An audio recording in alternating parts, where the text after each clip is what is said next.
नमस्कार दोस्तों, संस्कृत समाधान चैनल में आपका स्वागत है। मैं सुरेंद्र खेड़ा एक बार फिर उपस्थित हूँ आपके सामने कृष्ण यजुर्वेद का तैत्तिरीय उपनिषद का मूल वाचन लेकर। तैत्तिरीय उपनिषद शिक्षाध्यायः शांतिमंत्रः। ओम शन्नो मित्रः शं वरुणः शन्नो भवत्वर्यमा शन्न इन्द्रो बृहस्पतिः शन्नो विष्णुरुक्रमः। नमो ब्रह्मणे नमस्ते वायो त्वमेव प्रत्यक्षं ब्रह्मासि त्वामेव प्रत्यक्षं ब्रह्म वदिष्यामि ऋतं वदिष्यामि सत्यं वदिष्यामि तन्मामवतु तद्वक्तारमवतु अवतु माम् अवतु वक्तारम्। ॐ शान्ति शान्ति शान्तिः। ॐ शन्नो मित्रः शं वरुणः शन्नो भवत्वर्यमा शन्न इन्द्रो बृहस्पतिः शन्नो विष्णुरुक्रमः। ॐ नमो ब्रह्मणे नमस्ते वायो त्वमेव प्रत्यक्षं ब्रह्मासि त्वामेव प्रत्यक्षं ब्रह्म वदिष्यामि ऋतं वदिष्यामि सत्यं वदिष्यामि तन्मामवतु तद्वक्तारमवतु अवतु माम् अवतु वक्तारम्। ॐ शान्ति शान्ति शान्तिः। इति शिक्षाध्याये प्रथमो अनुवाकः। शिक्षां व्याख्यास्यामः वर्णः स्वरः मात्राबलं सामसन्तानः इति युक्तशिक्षाध्यायः। इति शिक्षाध्याये द्वितीयो अनुवाकः। ॐ सहनौ यशः सहनौ ब्रह्मवर्चसम् अथा संहिताया उपनिषदं व्याख्यास्यामः पञ्चस्वधिकरणेषु अधिलोकम् अधिज्योतिषम् अधिविद्यम् अधिप्रजम् अध्यात्मम् तामहसंहिता इत्याचक्षते। अथाधिलोकम् पृथ्वी पूर्वरूपम् द्यौ उत्तररूपम् आकाशसन्धिः वायुसन्धानम् इत्यधिलोकम्। अथाधिज्योतिषम् अग्निः पूर्वरूपम् आदित्य उत्तररूपम् आपः सन्धिः वैद्युतः सन्धानम् इति अधिज्योतिषम्। अथाधिविद्यम् आचार्यः पूर्वरूपम् अन्तेवास्योत्तररूपम् विद्यासन्धिः प्रवचनं सन्धानम् इत्यधिविद्यम्। अथाधिप्रजम् माता पूर्वरूपम् पितोत्तररूपम् प्रजासन्धिः प्रजननं सन्धानम् इत्यधिप्रजम्। ॐ अथाध्यात्मम् अधराहनु पूर्वरूपम् उत्तराहनूत्तररूपम् वाक्सन्धिः जिह्वासन्धानम् इत्यध्यात्मम्। इति मा संहिताः या एवमेतामः संहिता व्याख्याता वेद सन्धीयते प्रजया पशुभिः ब्रह्मवर्चसेन नानाद्येन सुवर्गेण लोकेन।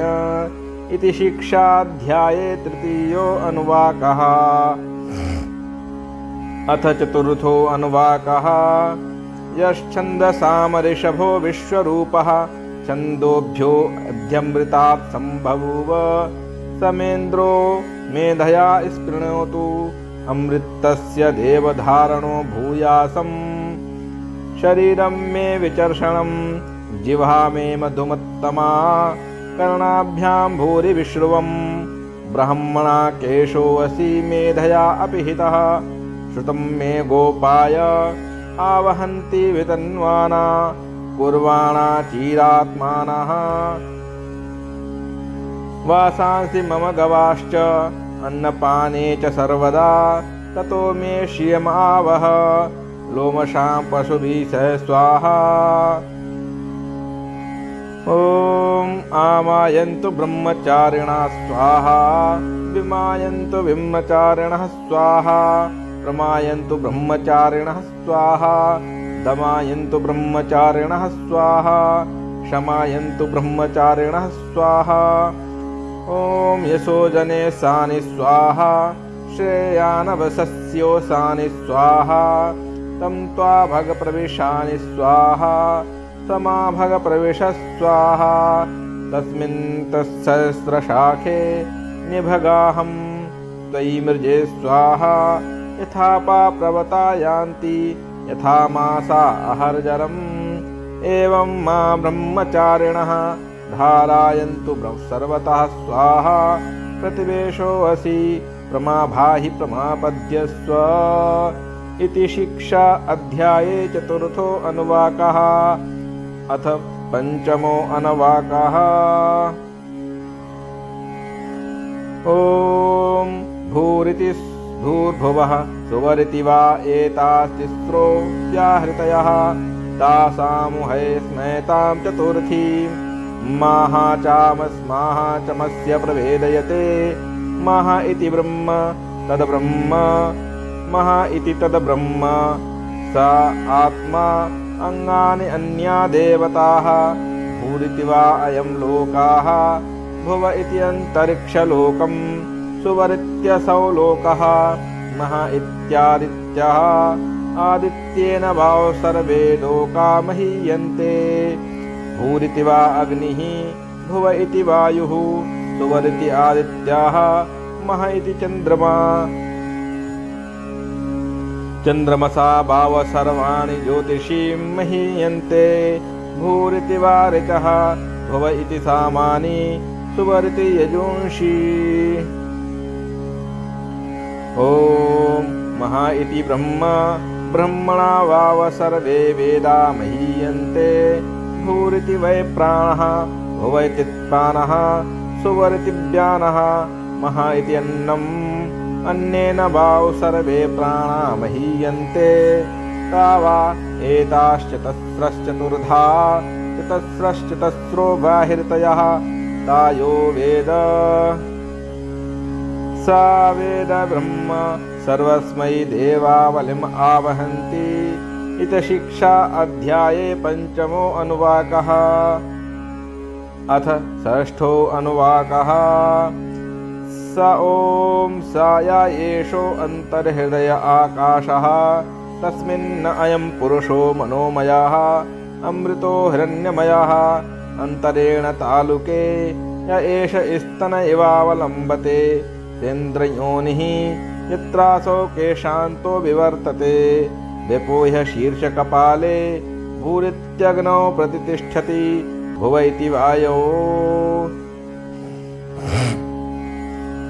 ॐ सुवरित्यादित्ये मह इति ब्रह्मणि आप्नोति स्वराज्यम् आप्नोति मनसस्पतिः वाक्पतिश्चक्षुपतिः श्रोत्रपतिर्विज्ञानपतिः एतत्ततो भवति आकाशशरीरं ब्रह्म तत्यात्मप्राणारामं मन आनन्दं शान्तिसमृद्धम् अमृतम्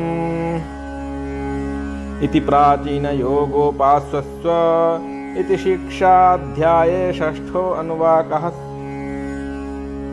अथ सप्तमो अनुवाकः ॐ पृथिव्यन्तरिक्षं द्यौर्दिशो आवान्तरदिशाः अग्निर्वायु आदित्यश्चन्द्रमा नक्षत्राणि आपा ओषधयो वनस्पतय आकाश आत्मा इत्यधिभूतम् अथाध्यात्मम् प्राणो व्यानोपानौ दानसमानाः चक्षुश्रोत्रं मनो वाक् त्वक् चर्म मांस स्नायुवस्थिमज्जा एतदधि विदाय ऋषिर्वोचत पाङ्क्तं वा इदं सर्वं पाङ्क्तेनैव पाङ्क्तं स्पृणोतीति।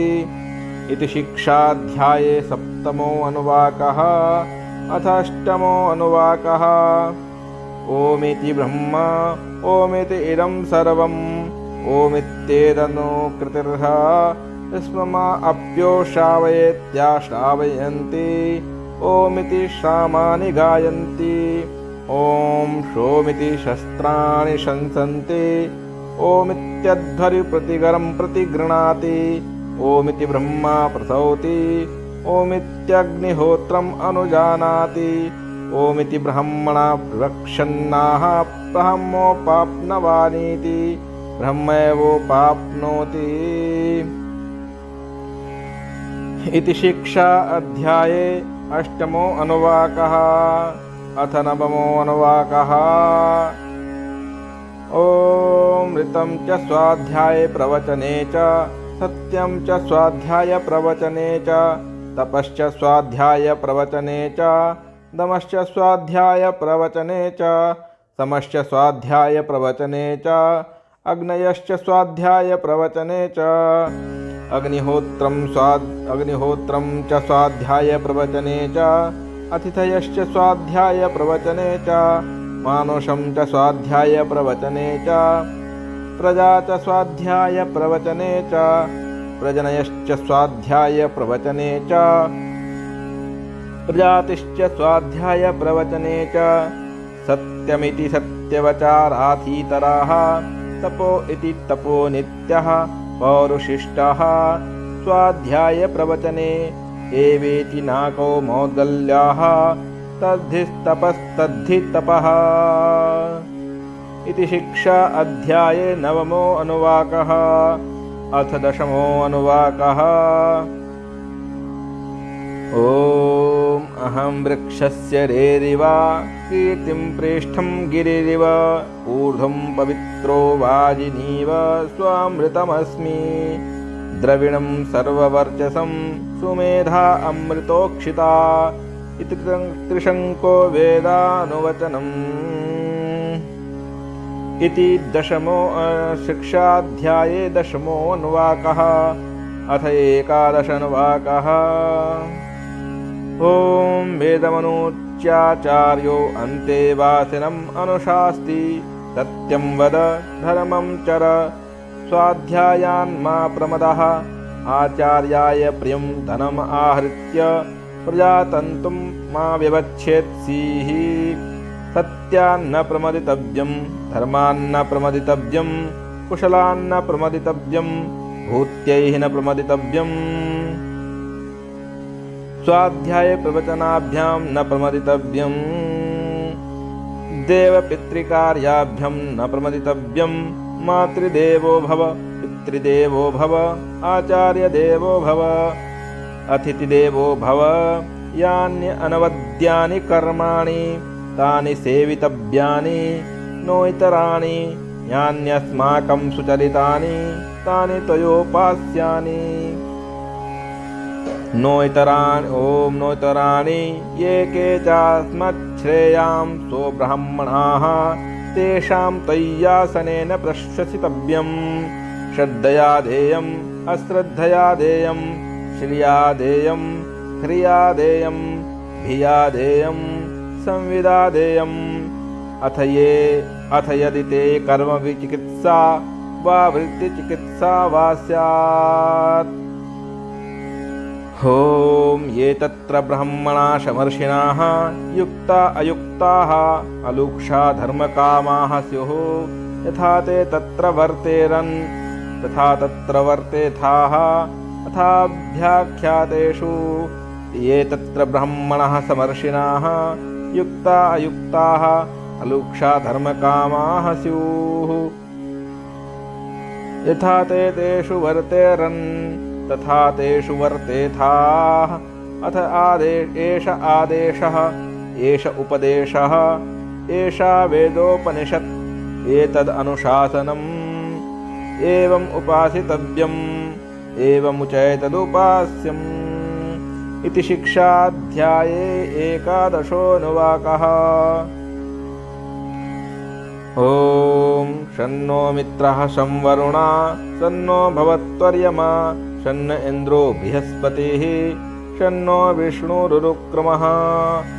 नमो ब्रह्मणे नमस्ते वायो त्वामेव प्रत्यक्षं ब्रह्मासि त्वामेव प्रत्यक्षं ब्रह्म अवादिशं नितम् अवादिशं सत्यम् अवादिशं तन्मामावीत् तद्वक्तारम् आवीत् आवीन्माम् आवीद्वक्तारम्। ॐ शान्तिः शान्तिः शान्तिः इति शिक्षाध्याये दशमोऽनुवाकः। इति शान्तिमन्त्रः। ॐ शन्नो मित्रा शं वरुणः शन्नो भवत्वर्यमा शन्नो इन्द्रो बृहस्पतिः शन्नो विष्णुरुक्रमः। नमो ब्रह्मणे नमस्ते वायो त्वमेव प्रत्यक्षं ब्रह्मासि त्वामेव प्रत्यक्षं ब्रह्म वदिष्यामि ऋतं वदिष्यामि सत्यं वदिष्यामि तन्मामवतु तद्वक्तारमवतु अवतु माम् अवतु वक्तारम्। ॐ शान्तिः शान्तिः शान्तिः इति कृष्णयजुर्वेदीय तैत्तिरीयोपनिषदि प्रथमः शिक्षाध्यायः समाप्तः। अथ ब्रह्मवल्ली अध्यायः द्वितीयः। अथ शान्तिमन्त्रः। ॐ सहनावतु सहनौ भुनक्तु सह वीर्यं करवावहै तेजस्विनावधीतमस्तु मा विद्विषावहै। ॐ शान्तिः शान्तिः शान्तिः। अथ प्रथमो अनुवाकः। ॐ ब्रह्मविदाप्नोति परं तदेशाभ्युक्ता सत्यं ज्ञानम् अनन्तं ब्रह्म यो वेद निहितं गुहायां परमे व्योमन् सोऽश्नुते सर्वान् कामान् सह ब्राह्मणा विपश्चितेति। तस्माद्वा एतस्माद् आत्माना आकाशासम्भूतः आकाशाद् वायुः वायोः अग्निः अग्नेरापः अद्भ्यः पृथिवी पृथिव्या ओषधयः ओषधिभ्यो अन्नम् अन्नात् पुरुषः स वा एष पुरुषो अन्नरसमयः तस्य देयम् एव शिरः अयं दक्षिणपक्षः अयमुत्तरपक्षः अयमात्मा इदं पुच्छं प्रतिष्ठा तदपि एष श्लोको भवति। इति ब्रह्मावल्यध्याये प्रथमो अनुवाकः। अथ द्वितीयो अनुवाकः। अन्नाद्वै प्रजाः प्राजायन्ते याकाश्य पृथिवीं शिताः अथो अन्येनैव जीवन्ति यथैतदन्न अपीयन्त्यन्ततः। अन्नं हि भूतानां ज्येष्ठं तस्मात् सर्वौषधम् उच्यते सर्वं वै ते अन्नम् आप्नुवन्ति ये अन्नं ब्रह्मोपासते। अन्नं हि भूतानां ज्येष्ठं तस्मात् सर्वौषधमुच्यते। अन्नाद् भूतानि जायन्ते जातानि अन्येन वर्धन्ते। अद्यत्येति च भूतानि तस्माद् अन्नं तदुच्यत इति। तस्माद्वा एतस्माद् अन्नरसमयात् अन्यो अन्तर आत्मा प्राणमयः तेनैष पूर्णः सा वा एष पुरुषविद एव तस्य पुरुषविदताम् अन्वयं पुरुषविदाः तस्य प्राण एव शिरः व्यानो दक्षिणपक्षः अपान उत्तरपक्षः आकाश आत्मा पृथ्वी पुच्छं प्रतिष्ठाः तदप्येष इशलोको भवति इति ब्रह्मावल्ये अध्याये द्वितीयो अनुवाकः। अथ तृतीयः अनुवाकः।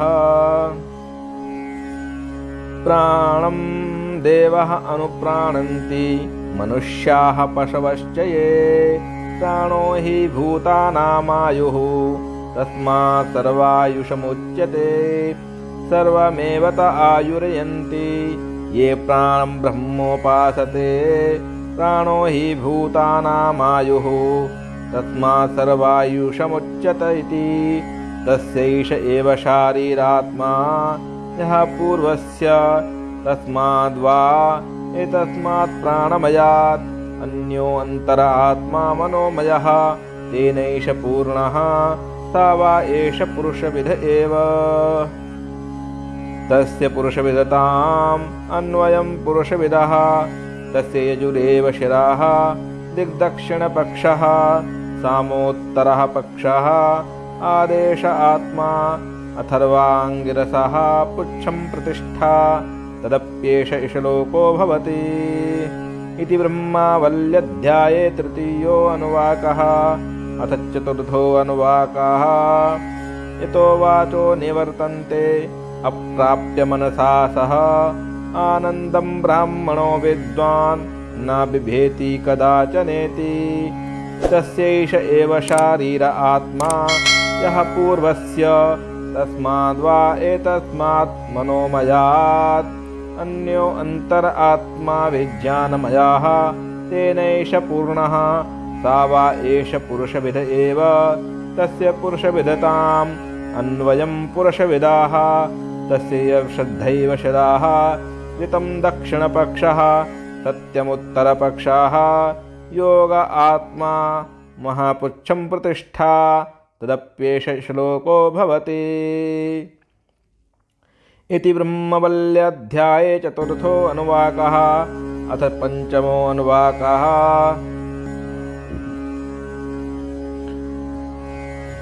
ॐ विज्ञानं यज्ञं तनुते कर्माणि तनुतेऽपि च विज्ञानं देवाः सर्वे ब्रह्मज्येष्ठम् उपासते विज्ञानं ब्रह्म चेद्वेद तस्मात् चेन्न प्रमाद्यति शरीरे पाप्मनो हित्वा सर्वान् कामान् शमश्नुत इति तस्यैष एव शारीर आत्मा यः पूर्वस्य तस्माद्वा एतस्माद् विज्ञानमयात् अन्यो अन्तर आत्मानन्दमयः तेनैष पूर्णः सा वा एष पुरुषविद एव तस्य पुरुषविदताम् अन्वयं पुरुषविदः तस्य प्रियमेव शिराः मोदो दक्षिणपक्षः प्रमोद उत्तरः पक्षः आनन्द आत्मा ब्रह्मपुच्छं प्रतिष्ठा तदप्येष श्लोको भवति इति ब्रह्मवल्ल्याध्याये पंचमो अनुवाकः। असन्नेव स भवति असद्ब्रह्मेति चेद्वेद चेत् अस्ति ब्रह्मेति चेदवेद सन्तमेनं ततो विदुरिति तस्यैष एव शारीर आत्मा यः पूर्वस्य अथातोऽनुप्रश्नाः उत विद्वानमुं लोकं प्रेत्य कश्चन गच्छति आहो विद्वानमुं लोकं प्रेत्य कश्चित् समनुषताउ सोऽकामयत् बहुस्यां प्रजायेति सा तपोतप्यत् सा तपस्तप्त्वा इदं सर्वम् असृजत यदिदं किञ्च त्वत्सृष्ट्वा तदेवानुप्राविशत् तदनुप्रविश्य सच्च त्यच्च अभवत् निरुक्तं च अनिरुक्तं च निलयनं च निलयनं च विज्ञानं च विज्ञानं च सत्यं च अनृतं च सत्यम् अभवत् यदिदं किञ्च तत्सत्यम् इत्याचक्षते तदप्येष श्लोको भवति। अथ ब्रह्मवल्ल्याध्याये षष्ठो अनुवाकः। अथ सप्तमो अनुवाकः। असद्वा इदम् अग्र आसीत् ततो वै सद अजायत तस्मात् तदात्मानं स्वयमकुरुत तस्मात् तत्सुकृतम् उच्यत इति यद्वै तत्सुकृतं रसो वै सः तसंहेवायं लाब्ध्वा नान्दी भवति। को हेवान्यात् कः प्राण्यात् यदेष आकाश आनन्दो न स्यात् येष ह्येव ये आनन्दयाति यदा ह्येवैष एतस्मिन् दृश्येनात्मे निरुक्ते अनिलयने अभयं प्रतिष्ठां विन्दते अथ सो अभयं गतो भवति यदा ह्येवैष एतस्मिन्नुदरम् अन्तरं कुरुते अथ तस्य भयं भवति तत्त्वेव भयं विदुषो मनवानस्य तदप्येष सलोको भवति। इति ब्रह्मवल्यध्याये 7मो अनुवाकः। अथष्टमो अनुवाकः। भीषास्माद्वातः पवते भीषो उदेति सूर्यः भीषास्मादग्निश्च इन्द्रश्च मृत्युर्धावति पञ्चमा इति तैषा आनन्दस्य मीमांसा भवति। युवा स्यात् युवाध्यायकाः आशिष्ठो द्रढिष्ठो बलिष्ठः कस्येयं पृथिवी सर्वा वित्तस्य पूर्णा स्यात् स एको मानुष आनन्दाः ते ये शतं मानुषा आनन्दाः स एको मनुष्यगन्धर्वाणाम् आनन्दाः श्रोत्रियस्य चाकामहतस्य ते ये शतं मनुष्यगन्धर्वाणाम् आनन्दाः स एको देवगन्धर्वाणाम् आनन्दः श्रोत्रस्य चाकामहतस्य ते ये शतं देवगन्धर्वाणाम् आनन्दः स एकः पितॄणां चिरलोकलोकानाम् आनन्दाः श्रोत्रियस्य चाकामहतस्य ते ये शतं पितॄणां चिरलोकलोकानाम् आनन्दाः स एकः आजानजानां देवानाम् आनन्दाः श्रोत्रस्य चाकामहतस्य ते ये शतं आजनाजानां देवानाम् आनन्दाः स एकः कर्मदेवानाम् आनन्दाः देवानाम् आनन्दाः ये कर्मणा देवानपयन्ति श्रोत्रियस्य चाकामहतस्य ते ये शतं कर्मदेवानां देवानाम् आनन्दाः स एको देवानाम् आनन्दाः श्रोत्रियस्य चाकामहतस्य ते ये शतं देवानाम् आनन्दाः स एकः इन्द्रस्य आनन्दः श्रोत्रियस्य चाकामहतस्य ते ये शतं इन्द्रियस्य आनन्दाः स एको बृहस्पतेरानन्दाः श्रोत्रस्य चाकामहतस्य ते ये शतं बृहस्पतेरानन्दाः स एकः प्रजापतेरानन्दाः श्रोत्रस्य चाकामहतस्य ते ये शतं प्रजापतेरानन्दाः स एको ब्रह्मणः आनन्दः श्रोत्रस्य चाकामहतस्य स यश्चायं पुरुषे यश्चासावादित्ये स एकः स य एवं वित् अस्माल्लोकात् प्रेत्य एतन् अन्नमयम् आत्मानम् संक्रमति एतं प्राणमयम् आत्मानम् उपसंक्रमति एतं मनोमय आत्मानम् उपसंक्रमति एतं विज्ञानमय आत्मानम् उपसंक्रमति एतम् आनन्दमय आत्मानम् उपसंक्रमति तदपि एष श्लोको भवति। इति ब्रह्मवल्यध्याये 8मो अनुवाकः। अथ 9मो अनुवाकः। यतो वाचो निवर्तन्ते अप्राप्य मनसा सह आनन्दं ब्रह्मणो विद्वान् न बिभेति कुतश्चिनेति तं हयवावन तपति किमहं साधुमकर्वम् किमहं पापम् अकर्वमिति साय एवं विद्वानीते आत्मानं स्पृणुते उभे ह्येवैष एते आत्मानं स्पृणुते य एवं वेद इति उपनिषत्। इति ब्रह्मवल्य अध्याये 9मो अनुवाकः। इति शान्तिमन्त्राः। ॐ सहना भवतु सहनौ भुनक्तु सह वीर्यं करवावहै तेजस्विनावधीतमस्तु मा विद्विषावहै। ॐ शान्तिः शान्तिः शान्तिः। इति द्वितीयो ब्रह्मवल्ली अध्यायः।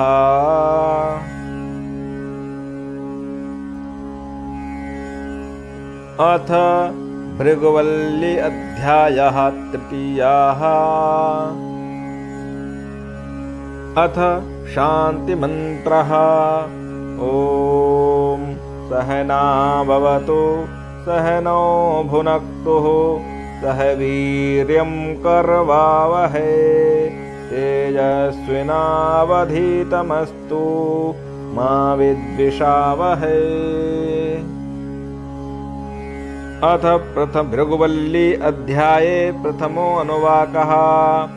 ॐ भृगुर्वै वारुणीः वरुणं पितरम् उपससार अधि भगवो ब्रह्मेति तस्मा एतत्रोवाच अन्नं प्राणं चक्षुश्रोत्रं मनोवाचमिति तं होवाच ततो यतो वा इमानि भूतानि जायन्ते येन जातानि जीवन्ति यत् प्रयन्त्यभिसंशिषन्ति तद्विजिज्ञासस्व तद्ब्रह्मेति स तपोतप्यत स तपस्तप्त्वा।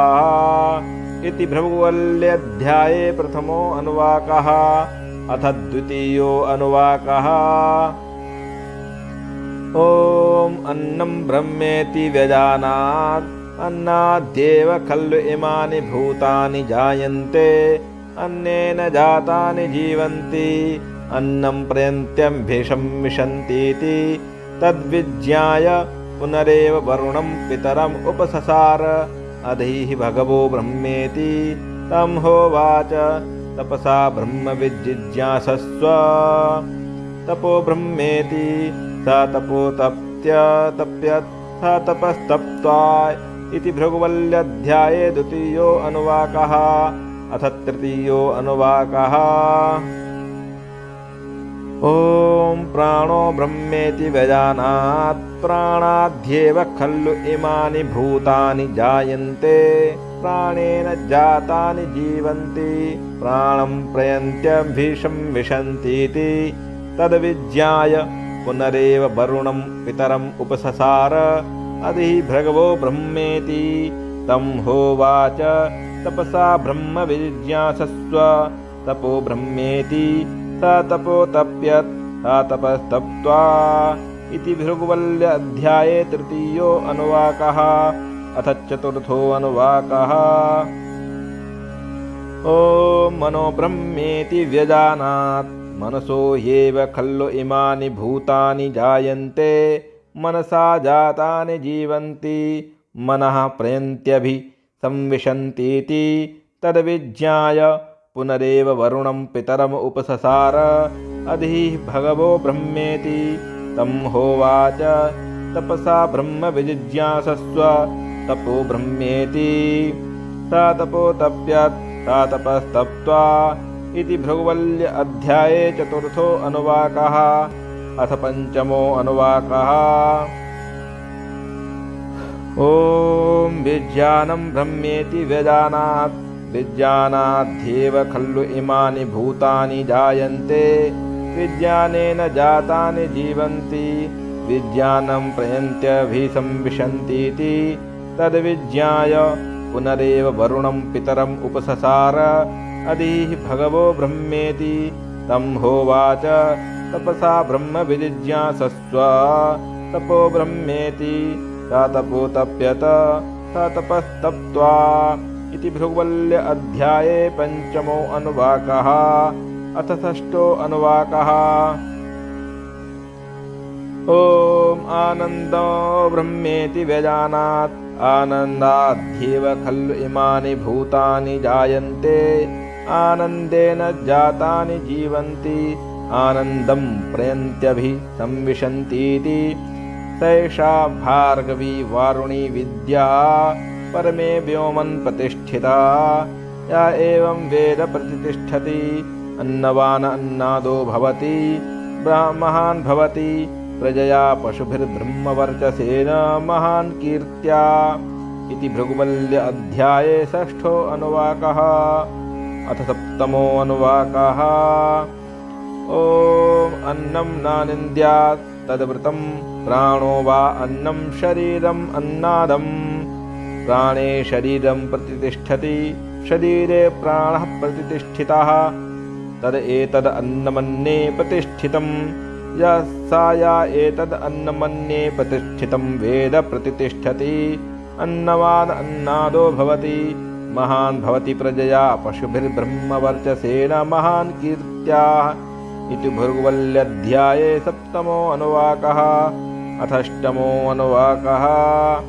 ॐ अन्नं न परिचक्षीत तदव्रतम् आपो वा अन्नं ज्योतिरन्नादम् अप्सुः ज्योतिः प्रतिष्ठितं ज्योतिष्शापाः प्रतिष्ठिताः तदेतदन्नमन्ये प्रतिष्ठितं सा या एतदन्नमन्ये प्रतिष्ठितं वेद प्रतिष्ठति अन्नवान् अन्नादो भवति महान् भवति प्रजया पशुभिर्ब्रह्मवर्चसेन महान् कीर्त्याः इति भृगुवल्य अध्याये 8मो अनुवाकः अथ 9मो अनुवाकः। ॐ अहम् अन्नं बहुकुर्वीत तद्व्रतं पृथिवी वा अन्नम् आकाशोऽन्नादः पृथिव्याम् आकाशः प्रतिष्ठति आकाशे पृथिवी प्रतिष्ठिता तदेतदन्नमन्ये प्रतिष्ठितं सा या एतदन्नमन्ये प्रतिष्ठितं वेद प्रतिष्ठति अन्नवान् अन्नादो भवति महान् भवति प्रजया पशुभिर्ब्रह्मवर्चसेन महान् कीर्त्याः इति भृगुवल्य अध्याये 9मो अनुवाकः अथ 10मो अनुवाकः। न कञ्चन वसतो प्रत्याचक्षीत् तद्व्रतं तस्माद्दया कया च विद्यया विधया बहुअन्नं प्राप्नुयात् आराध्यास्मा अन्नम् इत्याचक्षते एतद्वै मुखतो अन्नं राद्धं मुखतोऽस्मा अन्नं राध्यते एतद्वै मद्यतो अन्नं राद्धं मद्यतोऽस्मा अन्नं राध्यते एतद्वा अन्ततो अन्नं राद्धम् अन्ततोऽस्मा अन्नं राध्यते य एवं वेद क्षेम इति वाची योगक्षेम इति प्राण अपानयोः कर्मेति हस्तयोः गतिरिति पादयोः विमुक्तिरिति पायौ इति मानुषी समाज्ञाः अथ दैवीः तृप्तिरिति वृष्टौ बलमिति विद्युति यश इति पशुषु ज्योतिरिति नक्षत्रेषु प्रजापतिरानन्दं प्रजापतिरमृतम् आनन्दम् इति उपस्थे सर्वमित्याकाशे तत्प्रतिष्ठा इति उपासीत् प्रतिष्ठावान् भवति तन्मह इति उपासीत् महान् भवति तन्मन इति उपासीत् मान्वान् भवति।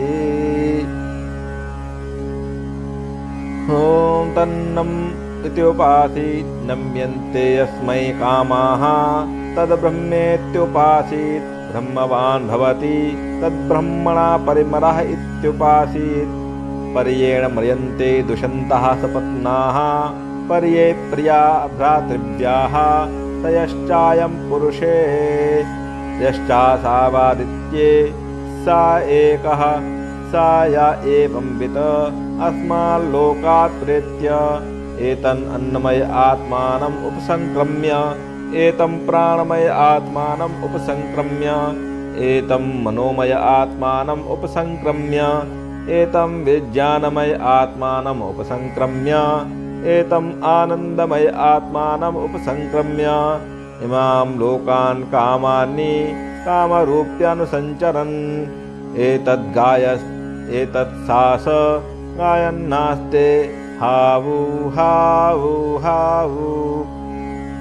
ॐ अहमन्नम् अहमन्नम् अहमन्नम् अहमन्नादो अहमन्नादो अहमन्नादः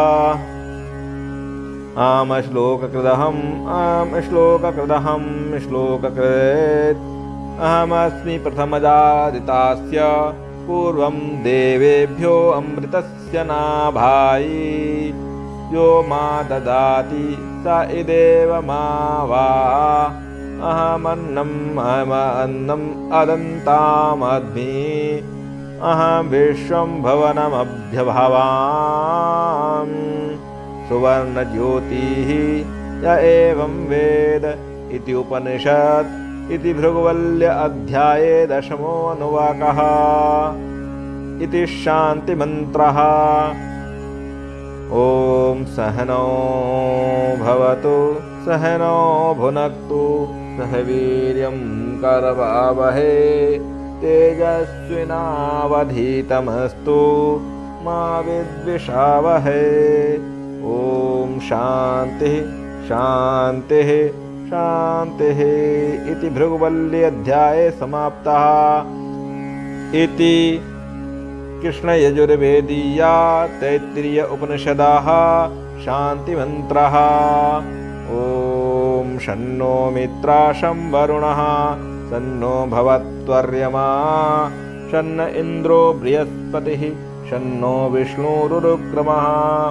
नमो ब्रह्मणे नमस्ते वायो त्वमेव प्रत्यक्षं ब्रह्मासि त्वामेव प्रत्यक्षं ब्रह्म वदिष्यामि ऋतं वदिष्यामि सत्यं वदिष्यामि तन्मामवतु तद्वक्तारमवतु अवतु माम् अवतु वक्तारम्। ॐ शान्तिः शान्तिः शान्तिः। इति तैत्तिरीयो उपनिषत् संपूर्णाः। धन्यवाद साथियों। ये तैत्तिरीय उपनिषद UGC net JRF assistant professor Uttar Pradesh के लिए, RPSC राजस्थान, संपूर्ण भारत में ये उपनिषद लगा हुआ है। इस उद्देश्य से इस उपनिषद का मूल वाचन किया गया है कि आपको ये कंठस्थ करने में उपयोगी होगा। धन्यवाद। यदि हमारा चैनल आपको उपयोगी लगे तो कृपया चैनल को सब्सक्राइब करें, शेयर करें। धन्यवाद।